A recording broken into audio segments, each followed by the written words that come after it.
Mae Crynodeb pwnc tai Cyfrifiad 2021 yn cynnwys 3 bwletin sy'n rhoi gwybodaeth am nodweddion tai, sefydliadau cymunedol a phobl ag ail-gyfeiriad yng Nghymru a Lloegr. Mae hyn yn rhoi gwybodaeth i ni am gartrefi fel y math o gartref y mae pobl yn byw ynddynt, nifer o bobl sy'n byw mewn sefydliadau cymunedol a nodweddion y bobl hynny, a data am bobl sydd ag ail-gyfeiriad yn y Deyrnas Unedig a'r tu allan iddi. Mae data'r cyfrifiad yn rhoi ffynhonnell unigryw o wybodaeth i ni am nifer yr aelwydydd yng Nghymru a Lloegr.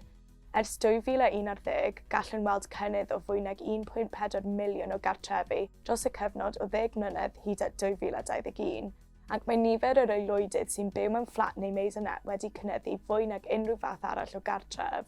Gall hyn ddangos bod cynnydd yn nifer y fflatiau a maisonettes a adeiladwyd dros y 10 mlynedd diwethaf. Fodd bynnag, dim ond ychydig dros 1 o bob 5 aelwyd oedd yn byw yn y math hwn o le yn 2021, sydd dal yn sylweddol is na'r rheini sy'n byw mewn tai. Tuedd ddiddorol arall oedd gystyniad bach yn nifer yr aelwydydd a oedd yn berchen ar eu cartref, gyda thros 20% o aelwydydd yn rhentu breifat yng Nghymru a Lloegr.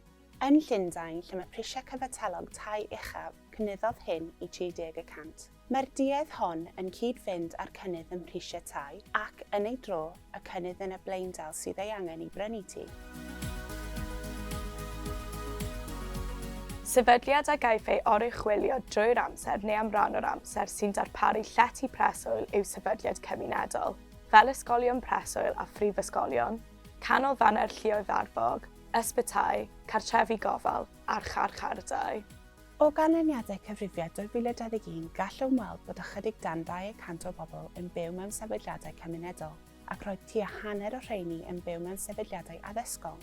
Nid yw'n syndod mae'r categori hwn sydd wedi cynyddu fwyaf dros y 10 mlynedd diwethaf, oherwydd y cynnydd yn nifer y myfyrwyr prifysgol yng Nghymru a Lloegr. Wrth edrych ar oedran preswylyr mewn sefydliadau cymunedol, roedd 3 allan o 5 rhwng 16 a 24 oed, neu'n 85 oed a throsodd. Mae'n debygol bod y grwpiau hyn yn cynnwys y rheini sy'n byw mewn sefydliadau addysg neu gartrefi gofal yn bennaf. Yn ddiddorol, wrth edrych ar y rai a oedd yn 85 oed a throsodd, menywod oedd bron 4 o bob 5 preswylydd. Mae'n bosib bod hyn i'w ddisgwyl oherwydd bod disgwyliad oes menywod yn uwch na dynion. Dywedodd 1 o bob 20 o bobl ei bod yn aros mewn cyfeiriad arall am fwy na 30 diwrnod y flwyddyn. Yr ail gyfeiriad mwyaf cyffredin oedd cartref rhiant neu warcheidwad arall, neu gyfeiriad cartref myfyriwr, tra bod rhai eraill yn cael ei defnyddio fel cartref gwyliau. Roedd y rhan fwyaf o'r ail gyfeiriadau hyn yn y Deyrnas Unedig, ond roedd rhai dramor.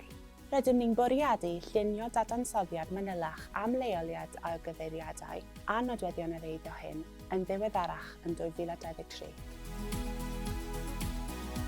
Byddwn ni'n cyhoeddi canlyniadau tai manylach wrth i ni barhau i ddadansoddi data Cyfrifiad 2021.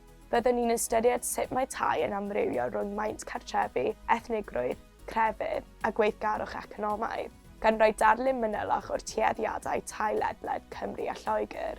Cyfrifiad 2021, nid yw erioed wedi bod yn haws dysgu am eich cymuned.